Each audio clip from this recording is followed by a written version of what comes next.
Welcome to Bragg About It. I'm Meghan Bragg. And I'm Carleen Bragg. We are the Bragg girls. Of course, we are related just by souls, not by anything else. That's all you need. That's really all you need. And we are so excited to have another show for you. Of course, this is all about finding really interesting people right here in Charlotte and having them brag, because why not? Why not? Something we need to do, you guys. We need to do more. Absolutely. Brag about it. Brag about it. So we have really fun guests today. Carleen, why don't you introduce these guys? All right. High-speed boats, heart-pumping adrenaline, aquatics. Aquatics. These boys are all about it. We're Yeah. talking to Joe Spiloric and Garrett Coonrad from Lake Wylie Racing. Thank you so much for joining us, boys. Thank you guys for having us. Yeah, thank you. Listen, this is so cool because you guys didn't start out with this. I mean, this was kind of something that you saw and really just went full throttle is really what you did. Kind of explain to me how you got into this sport and explain what this sport is all about. Yeah, it's been a long time in the making for both of us. For myself, because I'm just slightly older than this guy right here. I mean, a lot of people think that he's the older one, you know. Yeah, obviously. But yeah, I mean, really thinking about it, this goes back to like 1984 Miami Vice. So I kind of gave away my age right there a little bit. I wasn't watching TV yet. No, I mean, your dad. You really like to rub it in, don't you? But yeah, it goes back to then. For me, it does. And, you know, just really thinking about where we are now and how it, you know, came to where it is, you know, where it started and where it is now. I wanted to be Sonny Crockett back then. You know, driving that Wheelcraft Scarab, you know, chasing the bad guys. You know, I think, you know, a lot of the men growing up during that time period, you know, was really enthused about that. And if you weren't, you know, excited about that show and the powerboats that were in it back then, there's definitely something wrong with you.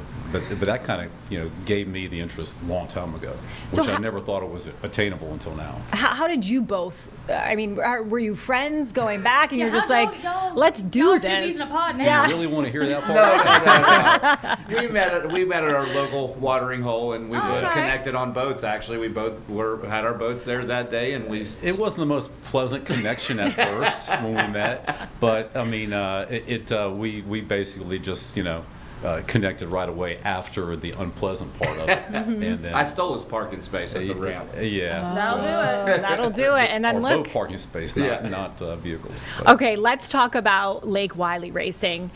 You know, as a person who's never seen the kind of boat race like this, tell our audience, you know, what it entails, how fast you're going. Yeah. Well, the boat is capable of doing upwards around 130 miles an hour.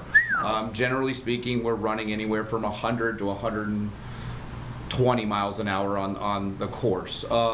Lake Wylie Racing was started when Joe and I had started pleasure boating and doing poker runs and stuff like that together. We've always done that, you know, for a long time, but we wanted to kind of push it just a little bit. I found a boat online on Facebook Marketplace, as a matter of fact, and I called Joe and I said, hey man, I said, this is a killer deal. Have you ever thought about racing? And he was like, actually, yeah, I've always wanted to do that. And then we had to really convince his wife to get on board with it. And at first she said, absolutely not. Using some other choice words. Right. Sure, as one would. But then, you know, after a couple pool days and a couple Trulies, you know, I think it kind of helped out just a little bit. But we went up and took a look at the boat, and the very next day, Joe called me and said, we're going to get this boat. And it's been an experience of a lifetime ever since. So let me get this straight. You went from Facebook Marketplace to now professional. Right, and it wasn't. Isn't that crazy? As a matter of fact, I kind amazing. of stopped and I said maybe we should start in a smaller class. I mean, at first I thought it was going to be a kayak or something. Yeah. Like, hey, I found it. And he Facebook said, Marketplace. absolutely not. If we're going to do this, we're going to go to as high as we can. And we are at the echelon of offshore boat racing right now. And not only that, we took that boat, went straight to Key West to one of the most difficult courses, and it was the World Finals. We went there first and foremost for our very first race, and everybody thought we were insane, including myself. But I wanted to do it, and we ended up getting fourth place 3 times in a row and placed fourth in the world for our very first race. Yeah, I think it was October, I believe, and we got it in first looked at the boat. August, in August, and we bought the boat. Scott Grant, Edwin Shear, which were the owners of the boat previously, and they used to race. I mean, remarkable guys. Yeah. I mean, they definitely are. And I can't say enough good things about them. So we went from that to going to the World Finals in November, I mean, like in light speed. And like Garrett just said, everyone thought that we were nuts. Oh, yeah. So we went from being a spectator From the year before. yeah, and then years before that, watching these guys out there and being in awe of what they're doing and wanting to do that also, So we went from that to being part of it overnight, Right. basically. That's we were talking about this a little earlier about how it's like watching, your favorite football team and then going and then Playing in the you, Super Bowl. Yes, playing yes. in the Like Super Bowl experience, overnight. Yeah. I'm into boats. I love the NFL, but I'm really into boats. So Yeah. this was exactly the same analogy. Exactly. Okay, so let's talk about your roles here. Yes. Because Garrett, I have it here that you're a throttle man. I am. I control the speed of the boat, basically. Okay. So I control the speed. So it's your fault when you go that fast. And unfortunately, the attitude of the boat. Okay. So whether we're a little bit high, whether we're a little bit low, it flies on setup, but the rest of it is pretty much my fault. But as long as we stay on course. It's not just because of the boat's attitude, it's because of his attitude. It just really depends on the way he wakes up in the morning. So it's your on how attitude well that we do. drives the boat. Right. Gotcha, So I gotcha. control the throttles and the trim, and then Okay. Joe steers the boat. Oh wow. Cool. Okay. How do you guys, when you're going that fast? How fast did you say? 130? What? It has the capability of it. Okay. I think when we exited the turn that is our, the bane of our existence right now, we came out at between 112 and 115 miles an hour. Wow. Wow. How are you able to communicate when it's going that fast? I'm sure the wind is just knocking you guys back. I mean, how do you have earpieces? Headsets, What? hand signals. Well, Most of the time. The boat is a canopy boat, so we're Okay. inside of a cockpit that is just about as safe as like a fighter jet. Oh okay? wow. Wow. Okay. It's all carbon fiber. We're strapped in just like a NASCAR driver Wow. would be. Helmets, safety gear, Oxygen. everything is to the board safety-wise. Mm-hmm. IHRA took over the powerboating, world as of right now, and they're doing a great job. Yeah. So the safety, the tech is extremely, first class. Right. So it's not just like you're out there, like we, some of us do on Lake Wylie or Lake Norman, just running, 100 miles an hour without being safe. This is just this first class, safety oriented. We have communications with shore, Exactly. with our crew chiefs, with each other. We talk, we yell amongst each other Okay. in the Okay. boat. Yeah. We laugh, we make jokes sometimes when Yeah. we're running too, but Oh, yeah. we have pretty good communication between us, shore, and each other. The turns. Tell me about that. Is that the hardest part of these races? Are those turns going that fast? I think Yeah. they're the funnest part of the whole race. I mean, that's what I enjoy the most as a driver. And I've been driving fast cars, boats. I can fly illegally to Yeah. a degree. Yeah. So it's in your blood. is Right, what Yeah. you're it is. saying. Yeah. And I'm wouldn't in give the up playing construction with it. business and been operating equipment my whole life. So Okay. it's just pretty natural for me just to jump into the seat, grab the wheel, and feel it. But yeah, going into some of these turns, these power boats, they turn faster than some F1 cars. They're very agile in the turns. Yeah, too. you're It's one pulling of a the lot of funnest things G's. to feel. It is. Yeah. It So is. how dangerous is this? Like, I think realistically. safety-wise, it's very safe. Obviously, is. there have been fatalities and Sure. stuff like that, Yeah. but safety has come a long way since the 80s and the 90s. Like Joe was just saying, they really put an emphasis on safety for IHRA for this year. They did different dunk testing. They actually put us in a pool in a simulated cockpit, flip us over, make us put oxygen on, and get out of the boat on our Wow. own. Yeah, So you- we have to egress the boat on our own without any help. You have to pass all these in order to race. Sure. And then every morning is a driver's meeting With tests. where you have to go through physicals every morning too. Every morning? It's basically a complete physical and sobriety test every morning at 7 a.m. We're going to take a quick break right now, but when we come back, we're going to get into more of these high top speeds. So stay right with us. Welcome back to Bragg About It. I'm Carleen Bragg with my good sis Meghan Bragg with the boys of Lake Wylie Racing. Let's talk about what makes race day happen. the behind the scenes? Our crew really is the whole sole focus of why we're here. Our boss, Wendy, who's not on camera right now, without her and you know, our team behind us, from our social media to our managers to our in the shop guys over at BRP, Drew and Chad, these people are actually the people that make it happen. You know, when you guys see us on TV, it just seems like two people out there, but those two people on the field would be nobody without the people on the sidelines. Absolutely nobody. Yeah, 100%. You know, just our whole team together. Garrett just mentioned Drew and Chad. They're our crew chiefs, and they're the ones that keep us upright and keep us, you know, competitive. Without those guys right there, without BRP Marine, it's just we wouldn't be here right now, especially when we did our first race in the Keys, when we were up against guys that were racing for 10, 20, 30 years. Right. And we're out there, you know, as rookies. I remember very well our very first race there in the Keys. It was on a Wednesday, I think it was, and I had no clue where we were going navigation-wise. I mean, you two just were like, let's send it and just go to the biggest race. I'm still pretty shocked by that.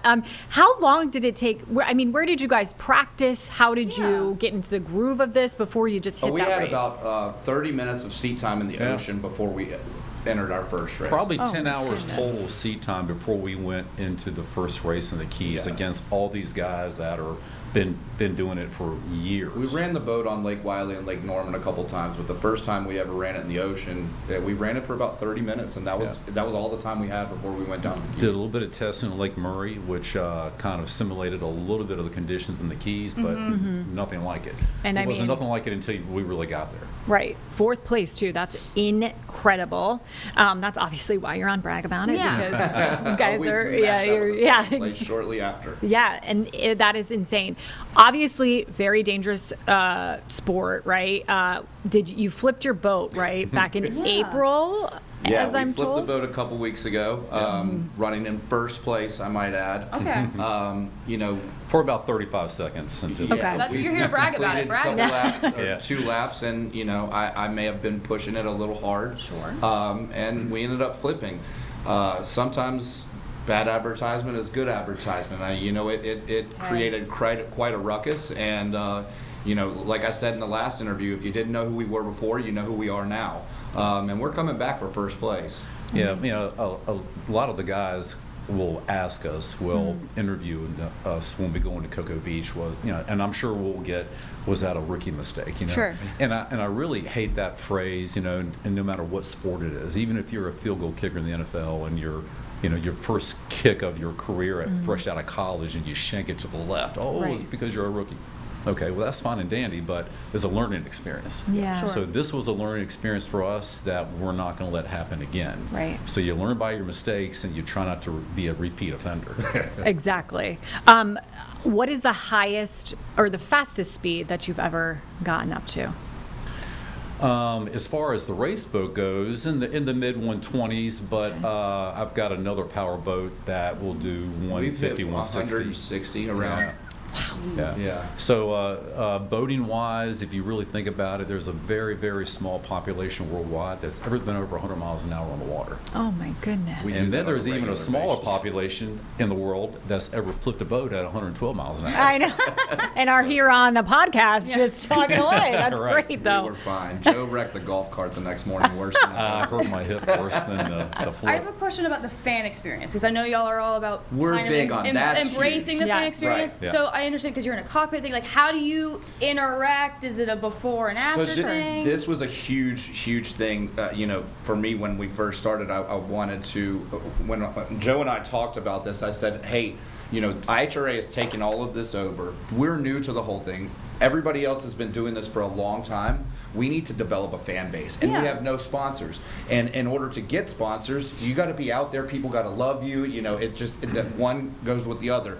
And I had a weird idea, and I called Joe one day, and I said, hey, man, what would you think about if people just wrote all over the boat? We could have the kids involved, the parents could get involved. That way you can sometimes develop fans for life. Sure. And Joe was thrilled about it. So what we did was, every race, they have a party right before the race.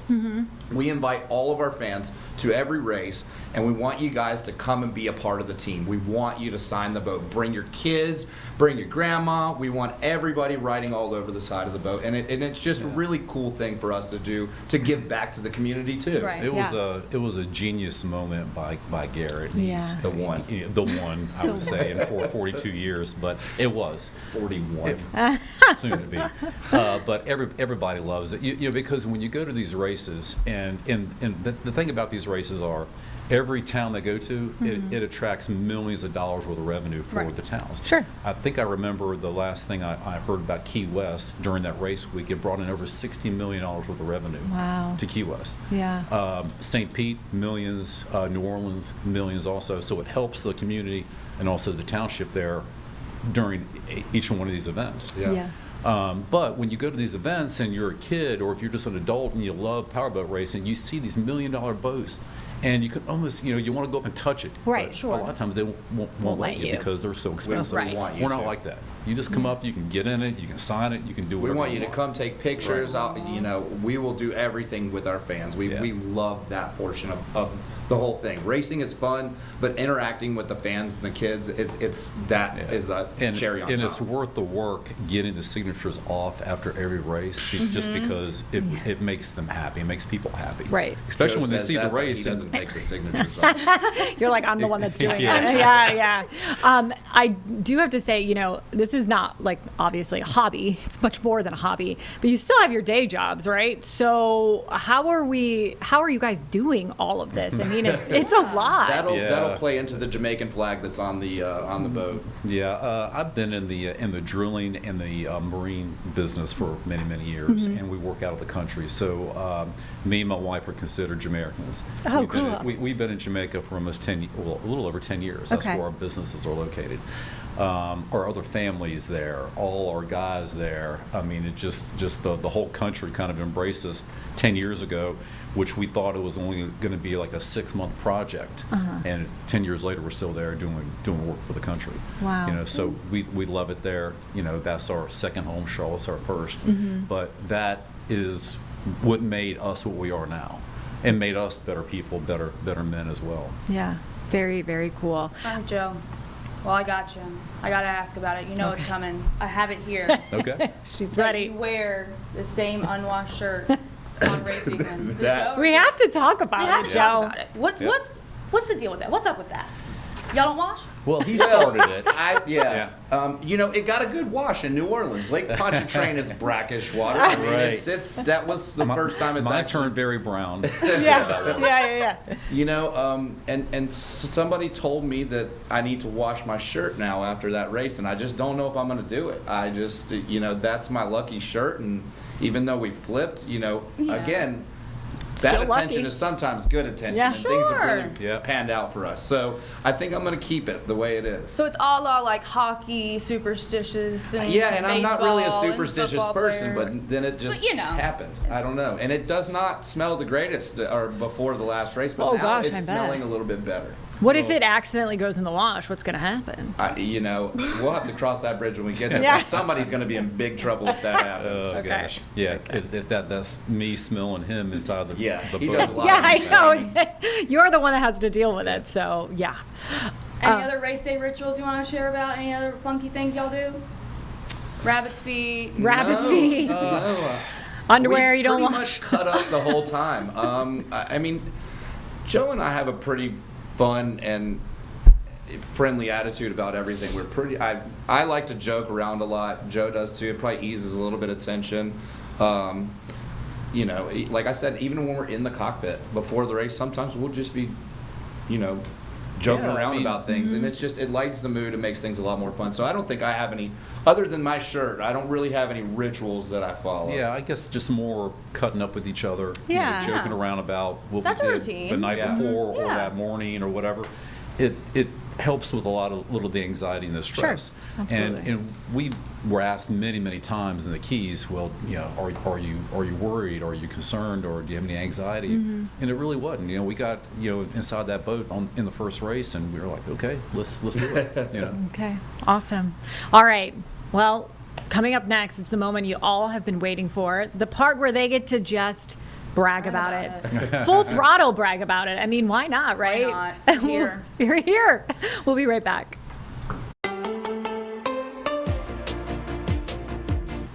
Okay, we're back. Lake Wylie Racing. The moment you've all been waiting for. The best part of the show. The Guys, namesake. Why we're here. why we are here. Okay, you guys, ready? Brag about it. Brag about it. Can I do that thing? Yeah, go ahead. Squirrel. Wow, baby, yes. Guys, we really thank you guys for tuning in and having us a part of of your show. We do want to shout out to Charlotte, Lake Wylie, surrounding areas. We love being local. We love being a part of the local community, especially Lake Wylie. We love dealing with the children's charity out there, and we are on social media. If you guys have social media, please go follow us, friend us. We are at Lake Wylie Racing. It's just the way it sounds. We'll be happy to talk to you guys. We are very responsive in the direct messaging, and we are actively looking for sponsors. And we're happy to talk with anybody out there that wants to give us a shout out for a sponsorship or anything like that. So don't hesitate, big or small. We would love to talk to you guys. Yeah, absolutely. And as far as us personally bragging about what we do, I think it's going to be hard to match. Unless you get the the 4 astronauts in here that was just Right. circling around the We're moon. working on it. Trust me. We got calls out. They might I have. tried to send us to space. They might have a chance. They might have a chance. Or we were told by y'all Larry Sprinkle was in here Yeah, previously. he was here. So he might have us also, but just barely. Yeah, I mean, what you guys are doing is absolutely incredible. Like I said, it's like going from, watching a game and then playing in the game, like playing in the NFL. So what you're doing is absolutely incredible. Yeah. Where can people watch you? When's the next race? Like, how can people get hyped about Lake Wylie Racing? Yeah, so the next race is Cocoa Beach from the 15th to the 17th. We race, at every race, our class races on Sundays. And normally it starts around 12 to 12:30. That Last time time period. it started at 10:30, so we're still trying to figure out the game plan with that. But you guys can watch it. It's actually on Amazon Prime. If you click on Prime, you go to sports. It's going to be live on there. It is also on our Facebook page. So if you guys tune in to our Facebook or our Instagram page, our social media people will make sure that it's always up. You can watch it live on there, and it is also on SS1. So IHRA's Facebook page, our Facebook page, we have a lot of races coming up, and we really are involved in this. So just come check us out and root for us for sure. And IHRA is doing a remarkable job revamping this sport that's been around since the 80s and the 90s. Yeah. They're trying to bring it back, and we're trying to help that as well, to what it used to be 30, 40 years ago. And they just announced recently, too, the World Finals are going to be the end of October in Miami. Wow. So, to my knowledge, I don't think there has been any powerboat racing No, in not Miami since, for 80, 20, 89 30 maybe. years. So, Amazing. this is going to really put powerboat racing back on the map. IHRA is doing an incredible job with the investment, and their team putting everything, all their dollars in to bring this sport back like it used to be. Some people like to watch cornhole, pillow fighting, even tire wrestling on TV, on ESPN. But here we have powerboat racing, which, has got a lot of value to it. And it brings a lot of value to each city. So it needs to come back on a national level. Right. ESPN, something like that, And IHRA is doing everything possible to try to make that happen. Amazing. Well, we're fans now. We are fans. Perfect. I want to Listen. come out. I want to sign the boat. I know. Yeah, we Yeah. gotta do it. We're going to bring y'all T-shirts, too, so Yes, you can wear them there on the next you go. show. T-shirt. There you Love go. the And I have t-shirt. one other I'll idea. wash mine, but Yeah, we're This gonna one watch is clean, I promise. I had one other idea I even told Juliana about last night was I think y'all need to do a Bragg About contest, like after 6 months or a year, and let Listen. the fans vote. Let's do it and We see are who's the open best. to Yes, ideas. we are always open to ideas. Guys, you are awesome. Thank you so much. Good luck to you. Yes, I know, thank you, I mean, guys. you obviously are doing wonderful with just stepping into it. So we really appreciate you coming on and bragging about it. Thank you. Thank Thank you you for having us. us. Yeah. This is an amazing opportunity. Yeah. appreciate it. Y'all have a good one.